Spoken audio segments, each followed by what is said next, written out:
Magandang araw sa inyong lahat. Salamat sa ating dakilang Diyos at di siya nagsasawa na itaguyod ang ating mga buhay at palagi niyang ginagawaran ng pantustos na ating kinakailangan upang patuloy nating maranasan ang ipinangako niya na buhay na kasiyasiya. At sa tuwing ating ginagawa ang ating pagkakatipon ay sinasamahan niya tayo at kinakatagpo upang sa ganon tayo ay patuloy niyang gawaran ng mga biyaya at pagpapala sa pamamagitan ng kanyang mga salita at tayo ay kanyang pinatitibay at pinalalakas at binibigyan ng patnubay upang patuloy na ang ating mga buhay ay maging sagana at mabuti. Whatever we believe dictates our behavior. Yan ang ating pinasimulan noong nagdaang Miyerkules na tayo ay nagkatipon. Yun ay ang pambungad o pauna sa serye na aking gaganapin sa mga pagkakatipon sa kalagitnaan ng sanglinggo. Kung ano ang ating mga pinaniniwalaan ay siyang nagdidikta ng ating mga pamumuhay. Kaya nga, tayo ngayon ay magpapasimula sa serye ng mga pinaniniwalaan ng isang mananampalataya ng Panginoong Jesucristo. This is the first part of this series. Our basic beliefs, our behavioral basis. Kung ano ang ating pinaniniwalaan, siyang ating ipinamumuhay. At pag-usapan natin kung ano ba ang ating mga pinaniniwalaan. Ang tinatawag na Apostles' Creed na kabisado ng marami, lalo na ng mga Pilipino, ay isang maiksing kapahayagan ng mga pinaniniwalaan ng isang mananampalatayang Kristiyano. It is the brief summary of Christian belief. Maaring ito ay nagpasimula na buuin noong ikalawang siglo o tinatawag na 2nd century. Pagkatapos ng kapanahunan ng Panginoong Jesucristo at ng kanyang mga alagad upang magkaroon ng kalipunan ng mga matatangkilik ang mga mananampalataya. It has been associated with the entrance into fellowship as a confession of faith for those who will be baptized. Madalas ito'y ginamit noon bilang isang kaparaanan ng kapahayagan bago bautismo ng isang taong nagpapahayag na siya ay isang mananampalataya ng Panginoong Jesucristo upang siya'y makabahagi sa pagtitipon at kalipunan ng mga mananampalataya. Noong ika-6 at ika-7 siglo, ito'y naging bahagi na ng mga formal na pagsamba ng mga mananampalataya sa kanlurang bahagi ng mundo. So, it was formalized in the 6th or 7th century as part of the liturgy or form of service of the Christian Church in the Western world. Here is a modern form of the creed used in many liturgical services. Marami ang mga pagkakatipon na ginagamit ito bilang pagpapahayag, kagaya nung paggamit ng tinatawag na Lord's Prayer o yung madalas ay binigyan ng pamagat na Our Father. Ito ang modernong anyo nito. The Apostles' Creed. I believe in God, the Father Almighty, Creator of heaven and earth. I believe in Jesus Christ, His only Son, our Lord. He was conceived by the Holy Spirit and born of the Virgin Mary. He suffered under Pontius Pilate, was crucified, died, and was buried. He descended to the dead. On the third day he rose again. He ascended into heaven and seated at the right hand of the Father. He will come to judge the living and the dead. I believe in the Holy Spirit, the Holy Catholic Church, the communion of saints, the forgiveness of sins, the resurrection of the body, and the life everlasting. Amen. Ito ay maaring narinig na ng marami dahil tayo ay nabubuhay sa isang bansa na hinubog sa isang relihiyon na naniniwala sa Diyos. At ito'y tinangkilik ng maraming mga Pilipino. Ito'y pinasimulan ng matagal na panahon na at patuloy na siyang itinuturing na pinakaunang pagpapahayag ng kabuuan ng pinakamahalagang mga sangkap ng paniniwala ng isang Kristiyano. Today, we will begin the first of this series today on our basic beliefs as Christians. Ang unang bahagi na ating tatalakayin, yung unang kapahayagan nito. I believe in God, the Father Almighty, Creator of heaven and earth. Anong dapat malaman at maunawaan ng isang Kristiyano? Anong kanyang dapat paniwalaan sa bagay na ito? Ito ang siyang pinakauna sa lahat at pinakaimportante, kaya nauuna siya doon. Dahil ang iba pa na susunod na bahagi nitong kapahayagang ito ay hindi magkakaroon ng tunay na kahulugan at kahalagahan kung hindi mag-uumpisa sa kapahayagang ito. Ako'y naniniwala sa Diyos Ama na makapangyarihan ang may lalang ng langit at ng lupa. Ano ang itinuturo sa atin nito? At siyang ating hahanguin galing sa kasulatan. Hindi ito inimbento galing sa kathang-isip o sa imahinasyon ng tao, kundi ito'y hinango sa mga turo ng kasulatan at mga turo ng Panginoong Jesucristo, dahil nung siya ay bago lumisan ay pinagtagubilin niya na kailangang ipagpatuloy ang pagtuturo ng kanyang mga aral. Ano ang sinasabi sa Biblia na ating makikita upang ito ay pagtibayin? Upang ito ay tunay na ating yakapin bilang bahagi ng ating paniniwala at pananampalataya. Sukat na ito'y magbunga ng nararapat sa ating mga buhay bilang mga mananampalataya. What should Christians know and believe about this matter? Ang kauna-unahan ay napakasimple dahil pupunta tayo dito sa kauna-unahang talata ng Biblia. In Genesis chapter 1, verse 1, the very first verse, in the entire Bible, it says, "In the beginning, God created the heavens and the earth." Sa pasimula ay nilalang ng Diyos ang kalangitan at ang kalupaan. What does this teach us? Una sa lahat, napakasimple. God exists. Merong Diyos. Kasi ito'y napakahalaga dahil padami ng padami ang mga tao ngayon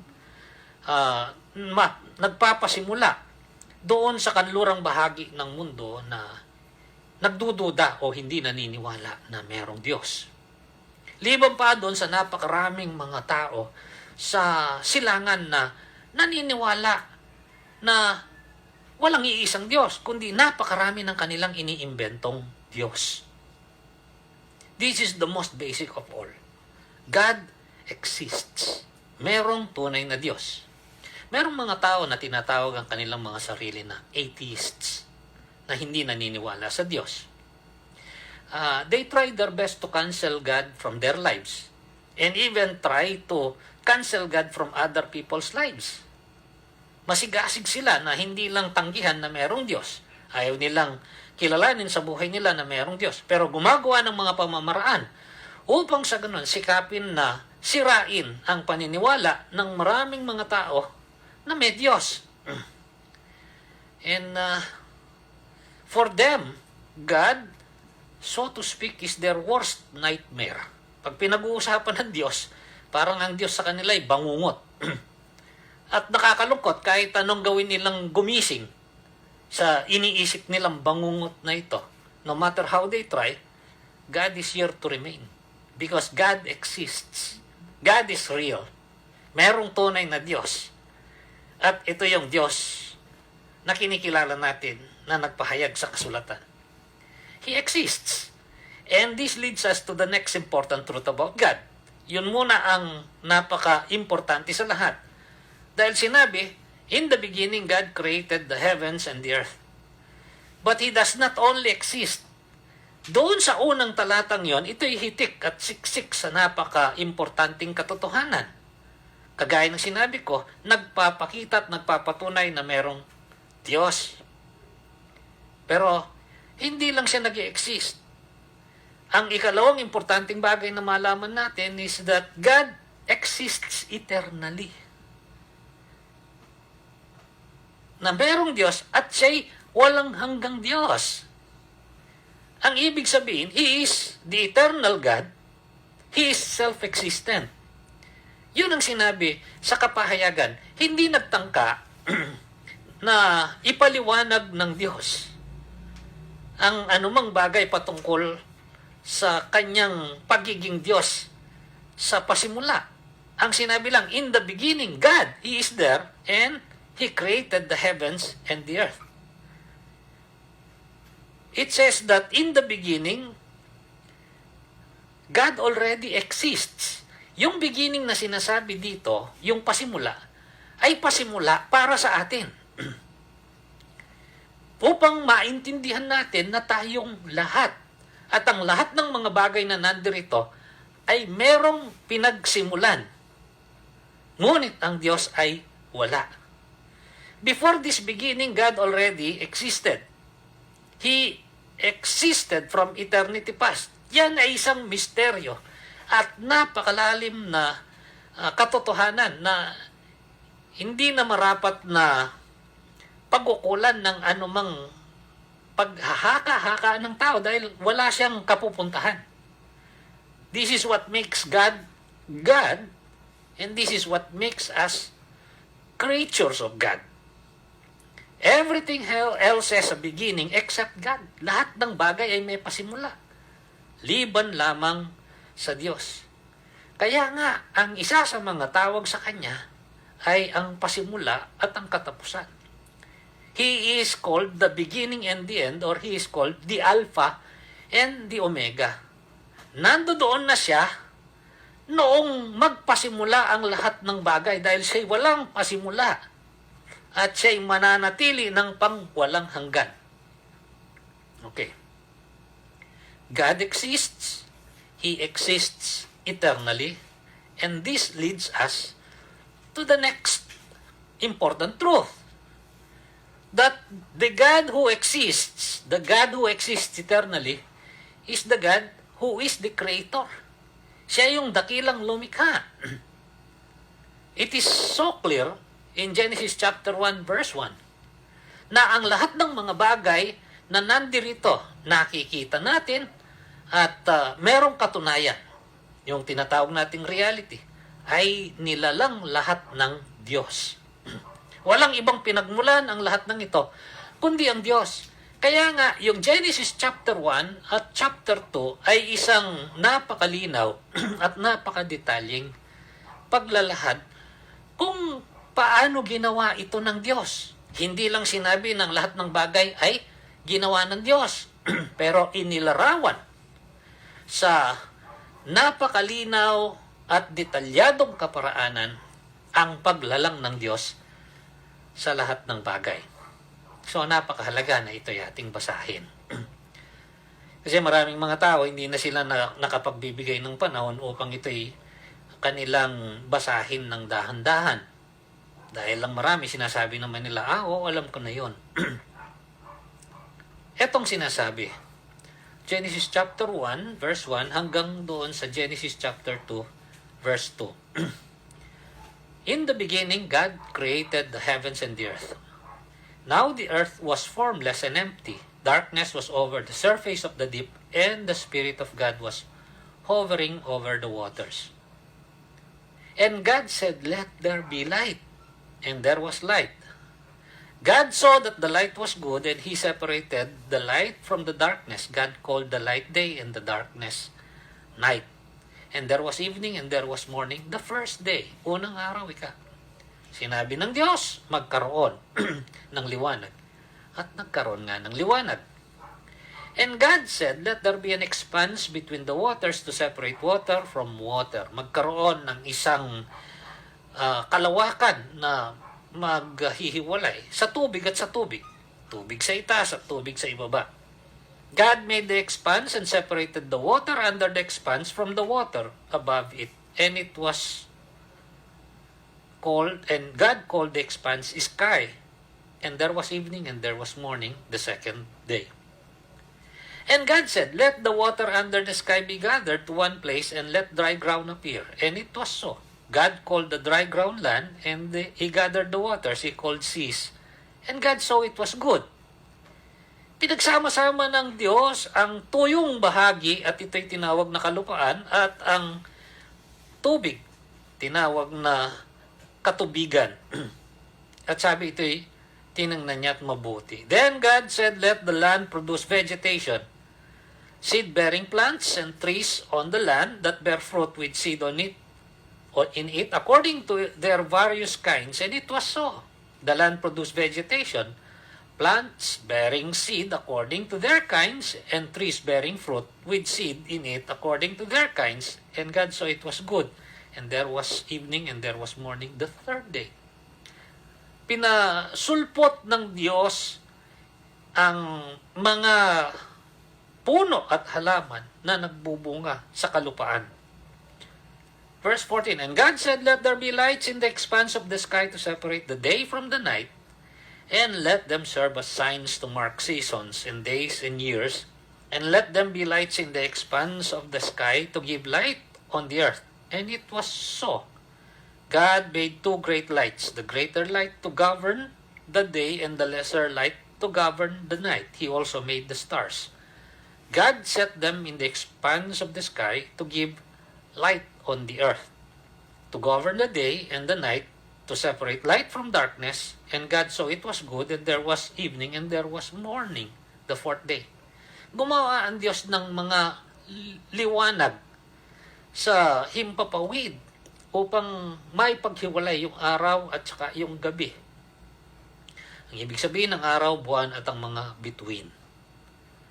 And God said, let the water teem with living creatures, and let the birds fly above the earth across the expanse of the sky. So God created the great creatures of the sea, and every living and moving thing with which the water teems according to their kinds, and every winged bird according to its kind. And God saw it was good. Naglagay ang Diyos o gumawa ang Diyos ng mga hayop na lumilipad sa himpapawid at yung lumalangoy sa tubig. At ang sabi, ito'y mabuti. God blessed them and said, be fruitful and increase in number and fill the water in the seas, and let the birds increase on the earth. And there was evening and there was morning the fifth day. And God said, let the land produce living creatures according to their kinds, livestock, creatures that move along the ground, and wild animals according to its kind. And it was so. Gumawa ang Diyos ng mga hayop naman na lumalakad at gumagapang sa kalupaan. God made the wild animals according to their kinds, and livestock according to their kinds, and all the creatures that move along the ground according to their kinds. And God saw that it was good. Meron ng liwanag, merong himpapawid, meron ng lupa, merong katubigan, merong mga halaman at punong namumunga, meron ng mga hayop na lumilipad, merong hayop na lumalangoy, merong mga hayop na gumagapang at hayop na lumalakad. Verse 26, then God said, let us make man in our image, in our likeness, and let them rule over the fish of the sea and the birds of the air, over the livestock, over all the earth, and over all the creatures that move along the ground. So God created man in His own image. In the image of God, He created him, male and female, He created them. Ngayon lalangin natin ang tao ayon sa ating wangis, sabi ng Diyos. At nilalang nga ang tao at ginawang tagapangasiwa at tagapamahala sa iba pang mga nilalang ng Diyos. Then God said, I give you every seed-bearing plant on the face of the whole earth, and every tree that has fruit with seed in it. They will be yours for food. And to all the beasts of the earth, and the birds of the air, and all the creatures that move on the ground, everything that has breath of life in it. I give every green plant for food. And it was so. Sinabi ng Diyos kung paano silang makapagpapatuloy sa kanilang mga buhay. gagawin nilang pagkain ng mga ginawa ng Diyos, ng mga bunga, ng mga halaman at punong kahoy. God saw all that He had made, and it was very good. And there was evening, and there was morning, the sixth day. Thus, the heavens and the earth were completed in their vast array. Detalyadong sinabi na kaya nga nagkaroon ng katunayan. Ang lahat ng bagay na ito, nilalang ng Diyos ang lahat ng ito. By the seventh day, God had finished this work He had been doing. So on the seventh day, He rested from all His work, and God blessed the seventh day and made it holy because on it He rested from all the work of creating that He had done. Minsanan lang ginawa ng Diyos ang paglalang ng lahat ng iba pang bagay. Ngunit, itinakda niya ang pagpapatuloy nito dahil doon sa mga katangiang inilagay niya sa mga ito. Kagaya ng mga puno at halaman na sinabi niya na magkakaroon sila ng mga butil upang sa ganon ang kahawig na uri nito ay magpapatuloy. Kaya nga sinabi niya, humayo kayo at magparami. God is the Creator. What have we learned so far? Ang ating tinatalakay dito ay ang unang kapahayagan ng kalipunan ng mga importanteng mga pinaniniwalaan ng mga mananampalatayang Kristiyano. I believe in God, the Father Almighty, Creator of heaven and earth. Merong Diyos. Tunay at totoong Diyos. God exists. Ang Diyos na ito'y walang hanggang Diyos, walang pasimula at walang katapusan. Ang lahat ng nakikita natin ay sa kadahilan ng merong Diyos dahil ang Diyos ang siyang dakilang lumalang. God is the great creator. At ito'y magtuturo sa atin sa susunod na importanteng katotohanan patungkol sa Diyos. Napakasimpleng kapahayagan, pero napakadami ng importanteng katotohanan. Dahil ito'y pinaikli, ngunit ang lahat ng nilalaman nito'y hango sa kasulatan. It leads us to the next truth about God. That God, the Creator, is the all-powerful Creator. Siya yung sukdulang makapangyarihang lumalang. Bakit? He spoke, and whatever He spoke came to existence out of nothing. Nagsalita lang ang Diyos, at lahat ng sinabi niya ay nagkatotoo o nagkaroon ng katunayan o katotohanan. Nung sabihin niya magkaroon ng liwanag, nagkaroon ng liwanag. Nung sabihin niya magkaroon ng isang kalawakan na maghahati sa tubig sa itaas at tubig sa ibaba, nagkaroon ng kalawakang naghahati sa tubig sa itaas at tubig sa ibaba. Nung sabihin niyang maghiwalay ang tuyong bahagi at tawaging kalupaan at itong basa ay tawaging katubigan, yun ay nangyari. Nung sinabi niya magkaroon ng mga nagbubungang mga halaman at ng mga puno, ito'y nangyari. Nung sinabi niya magkaroon ng mga hayop na lumilipad, lumalangoy, lumalakad, gumagapang, ito'y nagkaroon ng katunayan at katotohanan. Whatever God said came to being because He is the all-powerful Creator. Sa panahon ngayon, sinasabi natin, ang tao ang galing. Man can basically create almost anything. Tingnan nyo yung paligid natin. Bakit natin nagagawa itong mga bagay na ito? Dahil sa mga gawa ng tao. Nandito ako, nandiriyan kayo. Pero nakikita nyo ako sa pamamagitan ng iba't ibang uri ng kasangkapan na gumagamit ng iba't ibang uri pa ng kasangkapan. Merong cellphone, merong internet, merong kuryente, merong ilaw, merong mga telebisyon. Maraming kasangkapan. Today, man is able to create a lot of things, but he cannot create anything out of nothing. Sasabihin natin, ang talino at ang galing ng tao at nakakagawa ng napakaraming mga bagay. Pero walang magagawa ang Diyos kung wala siyang kasangkapan. If there are no raw materials, if there are no tools, And the tools came from raw materials, by the way. He needs materials. At saan kinukuha ito? Kinukuha ito sa lahat ng mga bagay na nandirito na ginawa ng Diyos noong pasimula. All materials that man can use and put together to make tools, to make whatever inventions he could think of, are already in existence. Hindi pwedeng sabihin ng tao at magkaroon ng cellphone at nagkaroon ng cellphone. Magkaroon ng internet connection at magkakaroon ng internet connection. What man could create is out of what God has already created. By the way, man can only do this because he has the brains. He has the capacity to think. He has the capacity to invent. And where did this come from? Anong sabi ng Biblia? Let us make man in our image, ang sabi ng Diyos. Kaya ganun ginawa ng Diyos ang tao. Lalangin natin ang tao ayon sa ating wangis, sabi ng Diyos. Anong ibig sabihin nun? So simple, ang ibig sabihin nun, magkaroon siya ng katangiang hawig natin, sabi ng Diyos. Ano yun?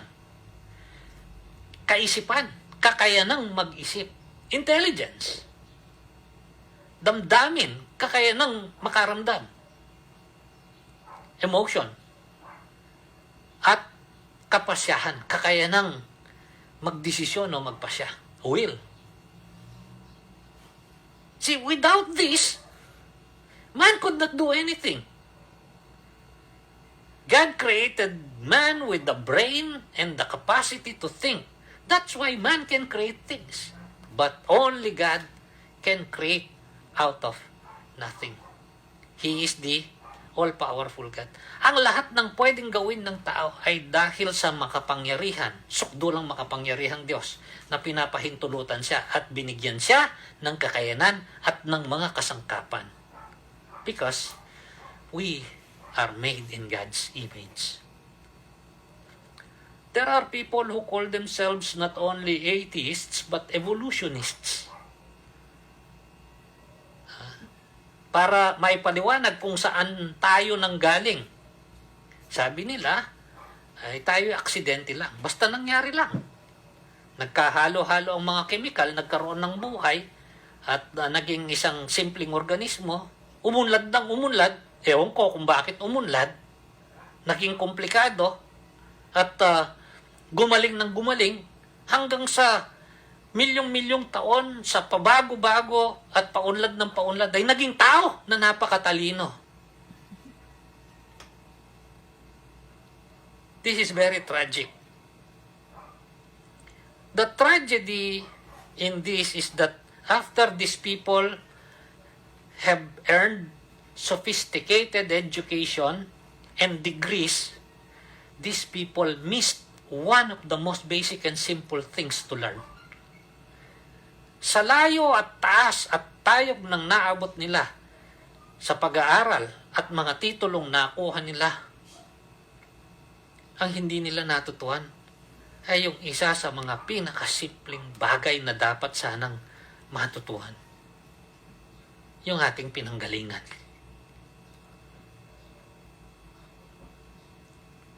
What we see is testimony for God who we do not see. They missed the whole point.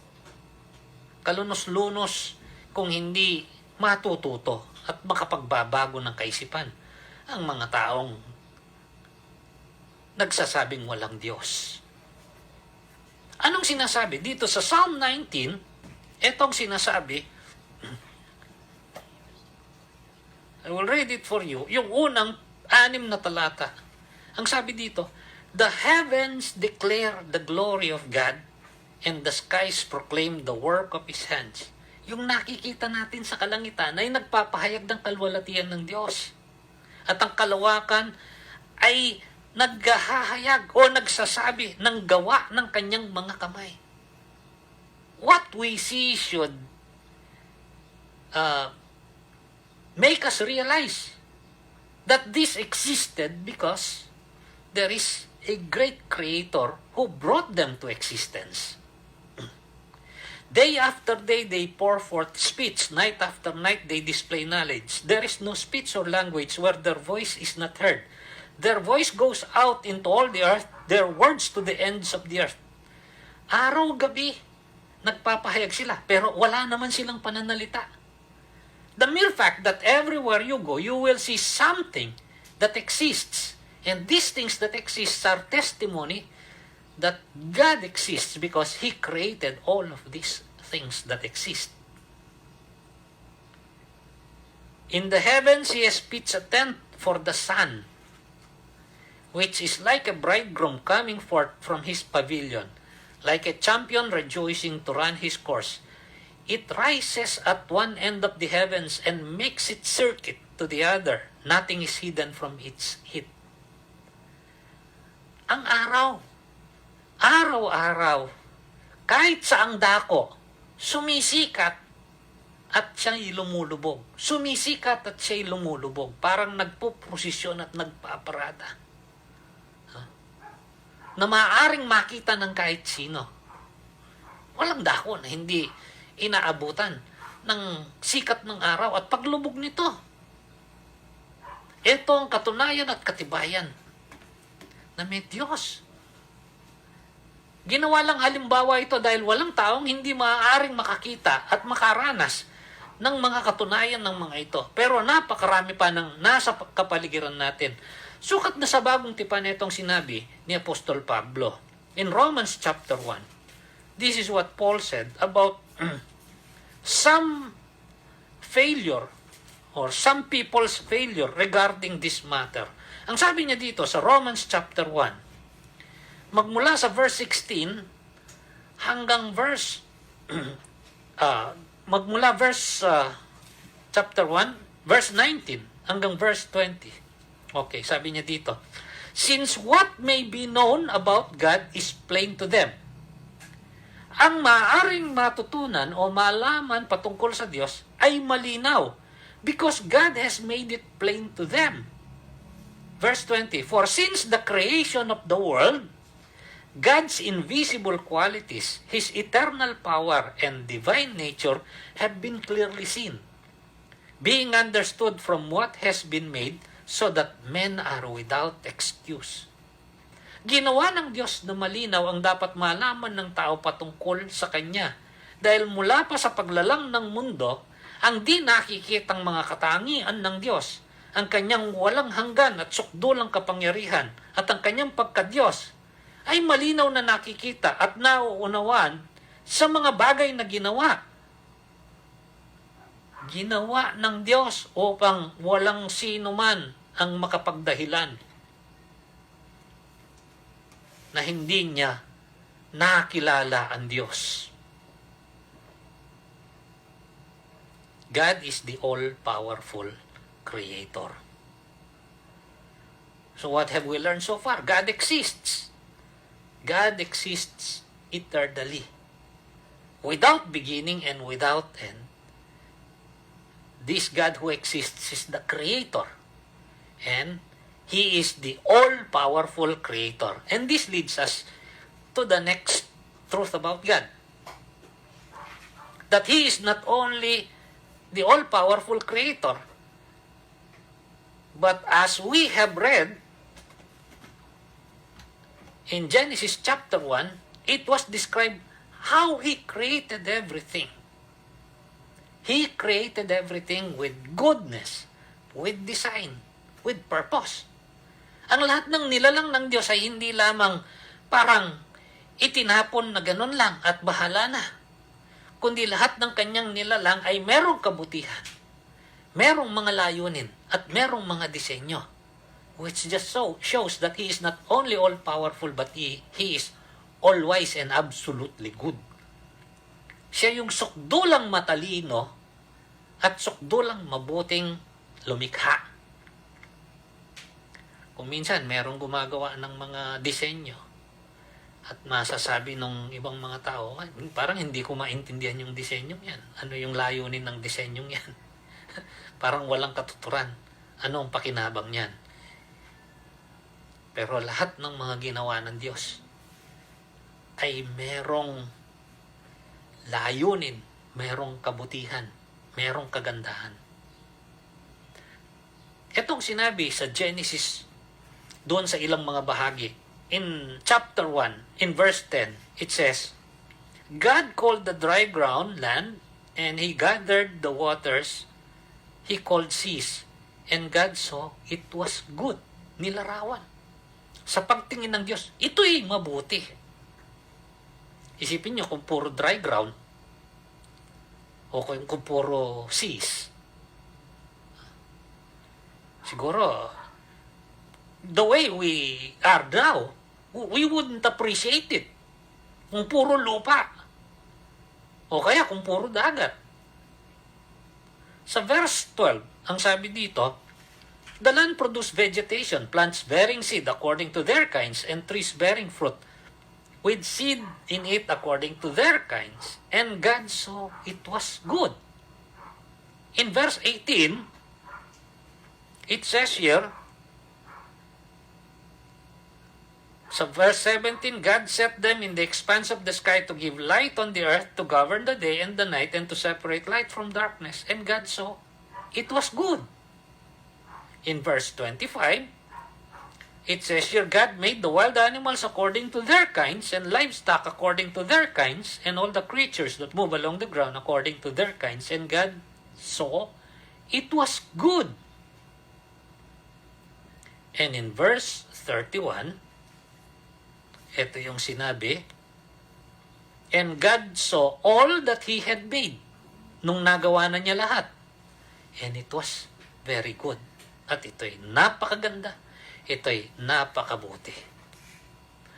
Even though God's creation has been damaged due to man's rejection and rebellion.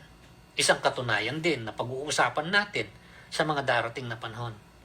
Nang dahil sa paghihimagsik ng Diyos at pagtanggi ng Diyos, sa paghihimagsik sa Diyos at pagtanggi sa Diyos ng tao na tinatawag na kasalanan, nagkaroon ng kasiraan ng napakaganda, napakabuting lalang ng Diyos. And yet the traces of God's goodness, the design, and its purposes are evident all around us. Nakikita pa rin natin. The atheists and the evolutionists have been admiring what has been created. Hinahangaan nila yung nasa paligid. Yet they reject the Creator. We haven't even explored or seen a fraction of what God has created. Kakaprasol pa lang. Napaka-konti pa lang ng ating tunay na nakikita sa lahat ng mga nilalang ng Diyos. Manood kayo ng National Geographic channel, ng History Channel. Sa iba't ibang mga dakon, namamangha kayo sa mga bagay na buti na lang, merong teknolohiya, nakikita natin ngayon. Meron palang lugar na ganun, meron palang bagay na ganun, meron palang hayop na ganito, meron palang ibon na ganito, meron palang ilog na ganun. Merong mga iba't ibang mga bagay na kamangha-mangha. We haven't even explored all of this. What we know and what man has been able to see is just a fraction of all of this. Yet, the beauty, the wonder, and the benefits of this are amazing. Namamangha yung mga tao. Pag nakita mo, meron palang ganong gulay, meron palang ganong prutas, meron palang ganong isda, meron palang ganong bulaklak. These are absolutely amazing. Why? Because the all-powerful Creator God is all-wise, and He is absolutely good. Lahat ng ginawa ng Diyos ay ginawa niyang may layunin, may pakinabang, may kabutihan, may kagandahan. Kung ating tutuklasin, Kung siya'y ating kikilalanin at kung pag-iisipan nating mabuti.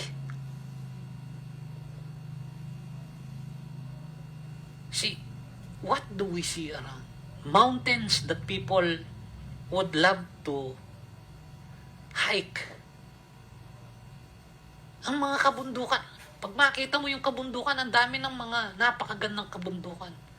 People spend so much money just to go to these places, to hike the trails.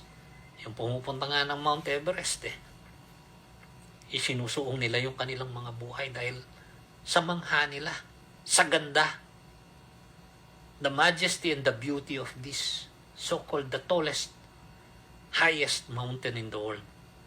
The beaches that they swim, the trees with fruits that we eat, the livestock for our food, the flowers that we admire and even smell, the cloud formations and the sunsets that we would like to watch, the birds we love to watch and hear chirping, the warm sunshine, the cool breeze, and so many other things. Ang dami. Don't ever forget the air that we breathe. Kung wala yan, kung wala yung hangin na ating nilalanghap, wala tayo dito. And don't ever forget how wise and absolutely God is.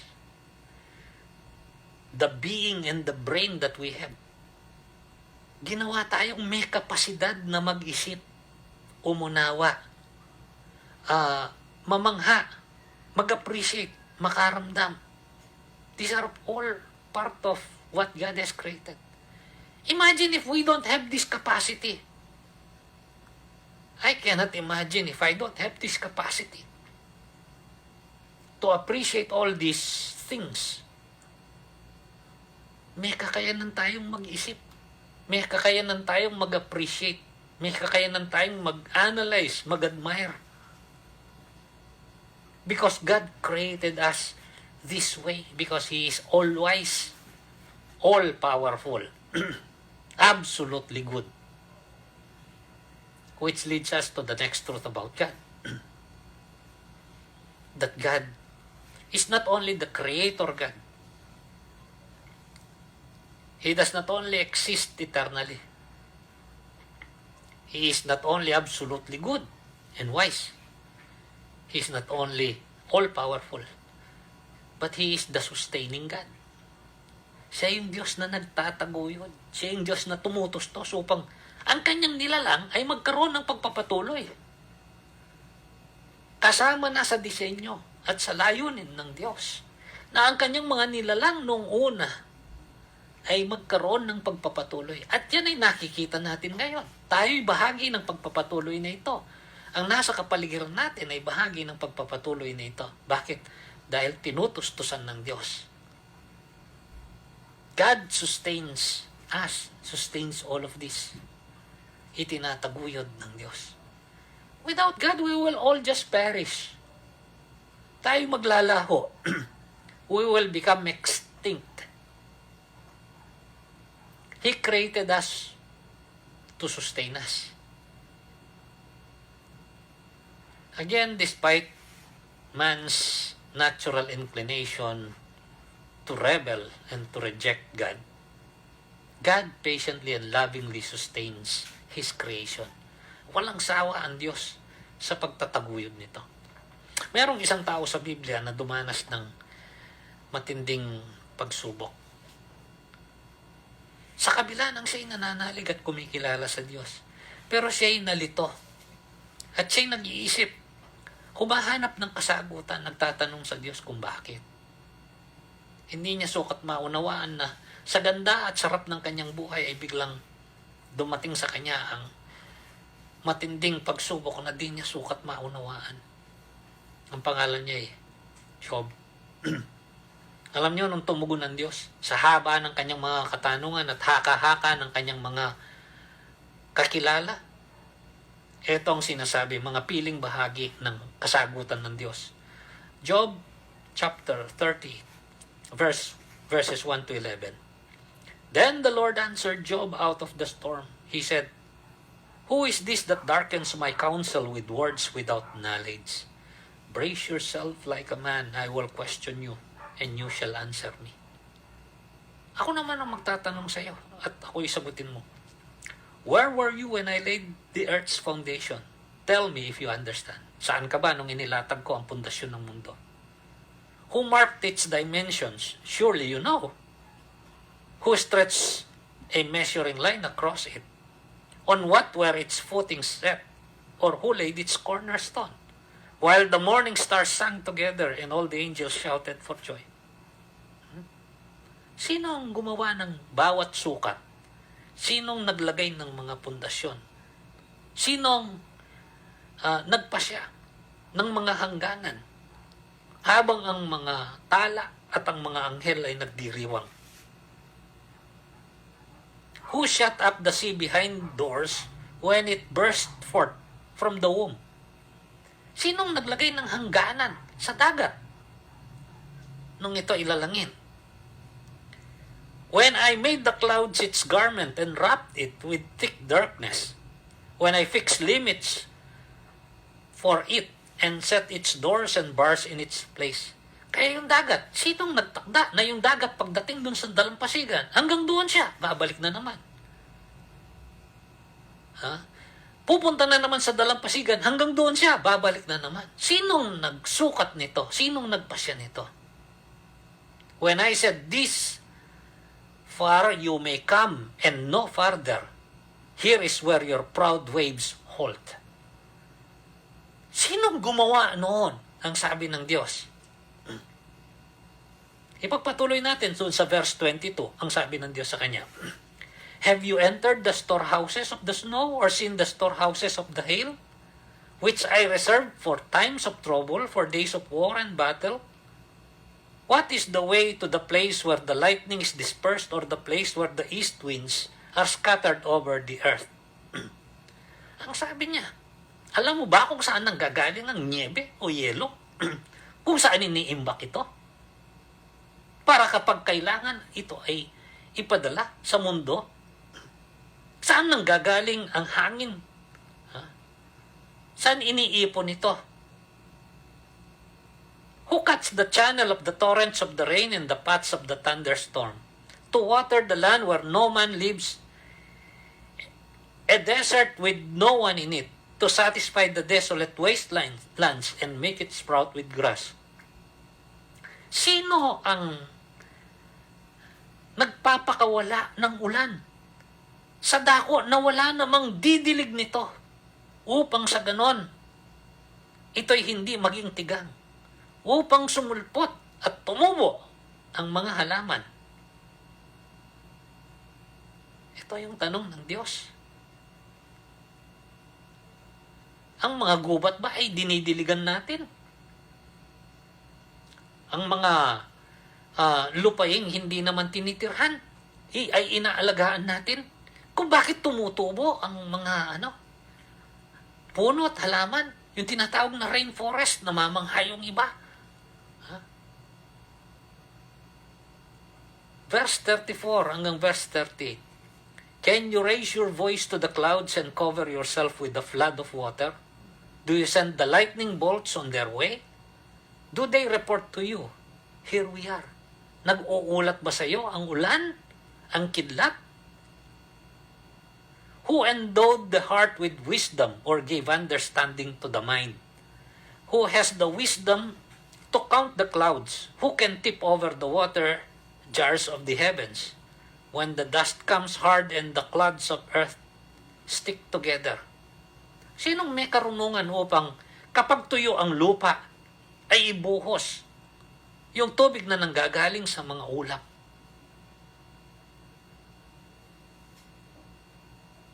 Ito pa ang sabi ng Panginoon. Verse 39 to 41. "Do you hunt the prey for the lioness and satisfy the hunger of the lions?" Ikaw ba'y nangangaso upang pakainin mo ang mga leon, upang sila'y makakain at masiyahan?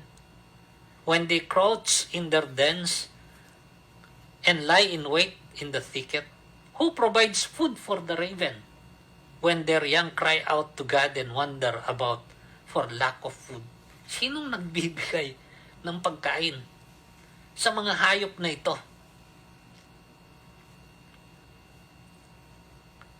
Chapter 39 verses 1 to 4. Do you know when the mountain goats give birth? Alam mo ba ang takdang panahon na yung mga maiilap na mga kambing ay manganganak? Do you watch when the doe bears her fawn? Pag nanganganak yung mga usa, do you count the months till they bear? Kung papansinin niyo, lahat ng mga hayop pinag-aaralan ngayon. Merong mga nakatakdang mga kapanahunan ng paglilihi. Kung paano ang tao, sinabi 9 na buwan. At nag-aalala kapag masyadong napaaga sa 9 na buwan. At nag-aalala kapag sumobra na sa 9 na buwan. Ang mga hayop ay ganun din. Merong mga nakatakdang kapanahunan. Kung kailan sila manganganak, sinong nagpasya nito? Bakit nagkaganito? Their young thrive and grow strong in the wild. They live and do not return. Pag dumating yung kapanahunan, lilisan sila at mabubuhay, hindi na babalik. Everything has design. Everything has purpose. And the design and purpose is sustained by God. Creation is sustained by God. Kung bakit may sikat ng araw, may buhos ng ulan, merong pagtubo ng mga halaman, merong tumutustos maging sa mga maiilap na mga hayop na nasa mga kagubatan. Nangangalaga maging sa mga nasa lupaing tigang. Because God exists. He exists eternally. He is all-powerful. And He is all-wise. He is good. And He is sustaining, which leads us to the next truth. Ito yung natuklasan ni Job. Sa chapter 40, sabi niya, 42, Then Job replied to the Lord, I know that you can do all things. No plan of yours can be thwarted. Ngayon, alam ko, magagawa mo ang lahat ng bagay at walang makakasansala at makakapigil sa lahat ng iyong mga pinagpasyahan. You ask, who is this that obscures my counsel without knowledge? Surely I spoke of things I did not know, things too wonderful for me to know. You said, listen now and I will speak. I will question you and you shall answer me. My ears had heard of you, but thou, my eyes have seen you. Namulat na, Panginoon, ang aking mga mata. Narinig ko ang patungkol sa iyo sa aking mga tenga, pero ngayon, namulat ang aking mga mata. Therefore, I despise myself and repent in dust and ashes. Ako'y nagsisisi dahil sa kakitiran ng aking kaisipan. And this leads us to this truth, that God is the sovereign God. Ang Diyos ay ang sukdulang may kapangyarihan at may kapamahalaan sa lahat ng bagay. Because God created everything. He sustains everything. He is ultimately in control of everything. I believe in God, the Father Almighty, Creator of the heavens and the earth. What have we learned so far? God exists. Merong Diyos. Totoong may Diyos. We are here because of Him. Everything we see is because of Him. He exists eternally. Wala siyang pasimula. Wala siyang katapusan. He is creator of everything. Walang nakikita natin, maging tayo, na hindi galing sa kanyang paglalang. As such, He is all-powerful. Walang hindi niya kayang gawin na kanyang pinagpasyahan na gagawin. Sukdulan ng kanyang kapangyarihan, He is all-wise. Ang katalinuhan niya ay walang sukat. He is absolutely good. Everything He created is with purpose and design. He sustains and He is the sovereign God. There is none other. There is not even anyone like Him. finally, the next truth is this. He is a revealing God. Siya yung Diyos na naghahayag. Inihahayag niya ang kanyang sarili kung sino siya. Inihahayag niya ang kanyang mga kaparaanan upang sa ganon hindi tayo maiwan sa kadiliman. Hindi tayo manghula. Hindi tayo gumawa ng haka-haka. Hindi tayo mang-imbento. Kaya nga niya ginawa tayo sa kanyang wangis upang sa ganon, sa kanyang pagpapahayag, tayo'y makaalam, tayo'y makaunawa, at tayo'y makatugon sa kanya.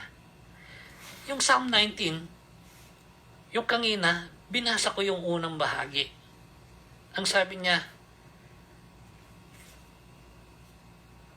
sa Psalm 19 verse 1, the heavens declare the glory of God and the skies proclaim the work of His hands. Ang gawa niya ay nagpapahayag ng kalwalatian niya. How does He reveal Himself? He reveals Himself through what He has created, through what He has made. Pero hindi sapat yun. Dahil pagdating dun sa verse 7, sabi niya, the law of the Lord is perfect, reviving the soul. The statutes of the Lord are trustworthy, making the wise simple. The precepts of the Lord are right, giving joy to the heart. The commands of the Lord are radiant, giving light to the eyes. The fear of the Lord is pure, enduring forever. The ordinances of the Lord are sure and altogether righteous. They are more precious than gold, than much pure gold. They are sweeter than honey from the comb. By them is your servant warned. In keeping them there is great reward. Our God is a revealing God. He revealed Himself through His creation. And He revealed Himself much clearer through His spoken word. Ipinakikilala niya ang kanyang sarili sa pamamagitan ng kanyang lalang. Ipinakikilala niya ang kanyang sarili at kaparaanan sa pamamagitan ng kanyang ipinahayag na mga salita. The Word of God. Beliefs dictate behavior. This I believe. I believe in God the Father Almighty, Creator of the heaven and the earth. How then do I respond? Because belief dictate behavior. Tapusin natin ang Psalm 19. Ang sabi niya, who can discern his errors? Forgive my hidden faults. Keep your servant also from willful sins. May they not rule over me. Then will I be blameless, innocent of great transgression. May the words of my mouth and the meditation of my heart be pleasing in your sight, O Lord, my rock, my redeemer.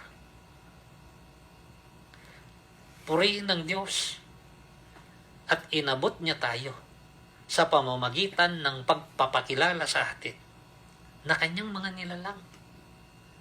Sa pamamagitan ng kanyang lalang, nagpapakilala siya sa atin. Sa pamamagitan ng kanyang salita, nagpapakilala siya ng mas malinaw sa atin. Maging ang kanyang mga kaparaanan. Ngunit, sukdulan sa pinakamalinaw na kaparaanan. Ito ang pinakamahalagang pagpapakilala ng Diyos sa atin. Makikita natin ito doon sa Hebrews chapter 1, verse 1 hanggang 3. Ang sabi ng manunulat nito, Hebrews chapter 1 verse 1 up to 3. In the past, God spoke to our forefathers through the prophets at many times and in various ways. But in these last days, He has spoken to us by His Son, whom He appointed heir of all things, and through whom He made the universe. The Son is the radiance of God's glory and the exact representation of His being, sustaining all things by His powerful word. After He had provided purification for sins, He sat down at the right hand of the Majesty in heaven. Sa nagdaan ng usap ang Diyos sa atin sa pamamagitan ng ating mga ninuno, sa pamamagitan ng mga propeta sa iba't ibang kapanahonan at iba't ibang mga kaparaanan, ngunit sa huling kapanahonan, nangusap siya sa atin sa pamamagitan ng kanyang anak, na kanyang itinakda upang maging tagapagmana ng lahat ng bagay. At sa pamamagitan niya'y nilalang ang buong sangsinukob. Ang anak ay ang liwanag ng kalwalatian ng Diyos at ang eksaktong larawan niya. Ang nagtutustos at nagtataguyod sa lahat ng bagay sa pamamagitan ng kanyang makapangyarihang salita.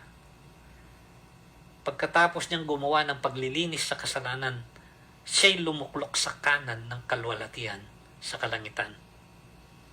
For God so loved the world that He gave His one and only, His begotten Son, that whoever believes in Him shall not perish but have eternal or everlasting life. Yan ang pag-uusapan natin sa mga susunod.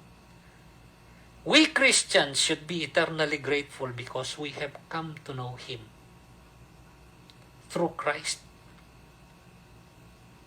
Sa dinami-dami ng taong nabubuhay ngayon, nabuhay noon at mabubuhay pa sa darating na panahon, wala nang pinakamapalad pa kundi ang mga Kristiyano. Tayong kumilala sa Diyos sa pamamagitan ni Kristo Jesus, sa pamamagitan ng pagtanggap sa Kanya bilang Panginoon at tagapagligtas. Dahil tayong nakakakilala sa Diyos na lumalang ng langit at ng lupa. Tayong binigyan ng katiyakan ng buhay na walang hanggan dahil siya yung walang hanggang Diyos. How should we live? We ought to live as Christians ought to live. Dapat tayong mabuhay kung paano dapat mabuhay ang mananampalatayang Kristiyano. Ang magbigay sa Kanya ng kasiyahan, ng karangalan, ng kalwalhatian. Ang pagpapasakop sa Kanyang kalooban dahil siya ang Diyos na lumalang sa atin. At ang pagsunod sa Kanyang mga kalooban. Dahil siyang Diyos na may sukdulang kapangyarihan at kapamahalan sa lahat ng Kanyang nilalang. Merong sinabi dito sa Aklat ng Pahayag bilang paglalarawan sa darating na panahon ng pagbibigay ng kalwalatian at karangalan sa Diyos. Ang sabi dito sa Revelation chapter 4, dito sa verse 11, sa takdang panahon, kapag nandoon na sa presensya ng Diyos ang mga kumikilala sa Kanya, kanilang ihahain ng kanilang mga putong sa harapan ng Kanyang trono. Ang sabi dito, they lay their crowns before the throne and say, "You are worthy, our Lord and God, to receive glory and honor and power. For you created all things, and by your will they were created and have their being. I believe in God the Father Almighty, the Creator of the heaven and the earth." Napakaganda ng matandang pagkakasalin.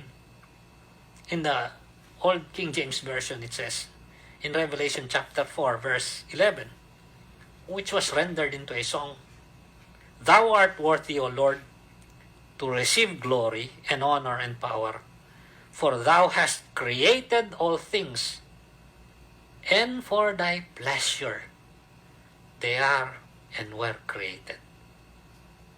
Thou art worthy, O God." Nawa sa pamamagitan nito ay ating lubusang maunawaan at yakapin at maging bahagi ng ating pinaniniwalaan ang katunayan ng Diyos.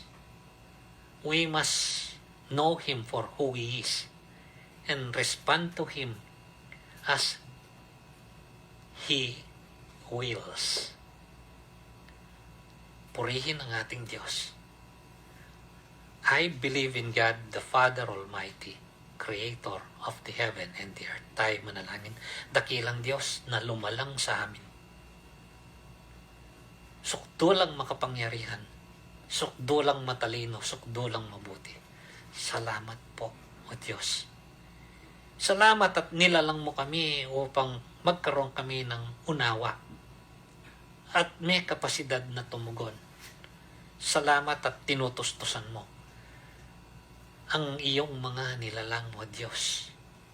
At salamat, ikaw ang sukdulang may kapangyarihan at kapamahalaan dahil hindi namin kayang pamahalaan ang aming mga buhay at ang lahat ng aming kapaligiran kung hindi sa pamamagitan ng iyong biyaya at kapangyarihan naming Diyos. Salamat po at nagpakilala ka sa amin, O Diyos. Salamat sa aming Panginoong Hesukristo. Salamat sa kaligtasan. Nawa, O Diyos, ang mga buhay namin makapagbigay sa iyo ng karangalan ng kaluwalhatian at kasiyahan sa aming pagpapasakop sa iyong kalooban at pagsunod sa lahat ng iyong mga ipinag-uutos sa amin. Sinasamba ka namin at pinaparangalan sa tanging pangalan po ng aming Panginoong Hesus. Amen. Magandang araw po sa inyong lahat. Ang biyaya ng ating dakilang Diyos ang manatili sa inyong lahat sa lahat ng kapanahonan.